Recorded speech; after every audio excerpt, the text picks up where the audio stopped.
Hello everyone. তো দেখো এখন বানাচ্ছি আজকে পিঠে। চালের আটা অল্প একটু নুন দিয়ে আর জল দিয়ে গুলে নিলাম, তারপরে ননস্টিকের মধ্যে দেখো ব্যাটারটা হাতার সাহায্যে দিয়ে দিচ্ছি। এরপরে একটা মাটির সরা দিয়ে ঢাকনা চাপা দিয়ে দেব। তো কিছুক্ষণ রেখে দিচ্ছি ঢাকনা চাপা দিয়ে, ভালো করে সিদ্ধ হয়ে গেলে তখন তুলে নেব। শীতকাল মানেই সব পিঠে পাখান খাওয়ার সময়। তো শীত প্রায় চলে যাচ্ছে, তো আবারও গরম পড়ে যাবে। গরম পড়লে আর এসব পিঠে খাওয়া যায় না তখন। কিছুক্ষণ পরে পিঠেটা ভালো করে সিদ্ধ হয়ে গেল, দেখো তুলে নিলাম। তুলে দুধের মধ্যে দিয়ে দিচ্ছি। তার আগেও কয়েকটা পিঠে বানিয়েছি, তো সেগুলো দুধের মধ্যে সব ভিজিয়ে দিয়েছি। খুব সুন্দর লাগে এরকম দুধ আজকে খেতে। আমার খুব পছন্দের পিঠে দুধ আজকে। আমার ছেলে, হাজবেন্ড সবাই খেতে খুবই পছন্দ করে।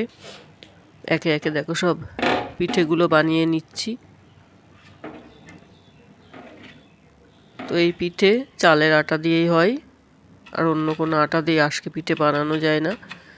তো আতপ চাল ভিজিয়ে শিলে পিষে বা মিক্সিতে পিষেও বানানো যায়। তো আমি বানাচ্ছি বাজারের কেনা চালের আটা দিয়ে। তো দেখো একে একে সব পিঠেগুলো সুন্দর করে বানিয়ে নিচ্ছি। তো গ্রাম বাংলায় এরকম পিঠে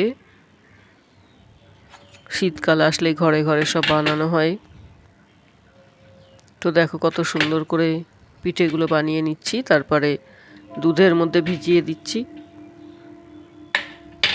দুধের মধ্যে দিয়েছি অল্প পরিমাণে খেজুরের গুড়, একটু মিষ্টি মিষ্টি করার জন্য, আর একটু খুব সুন্দর সেন্ট হবে। পিঠেটাও খেতে খুবই ভালো লাগবে। শীতকালে সব খেজুরের গুড় পাওয়া যাচ্ছে, তো খেজুরের গুড় দিয়ে শুকনো এরকম আজকে পিঠে খেতেও ভালো লাগে। তারপরে দুধের মধ্যে এরকম ভিজিয়ে খেলেও খুবই টেস্টি লাগে। সব একে একে পিঠেগুলো বানিয়ে নিচ্ছি।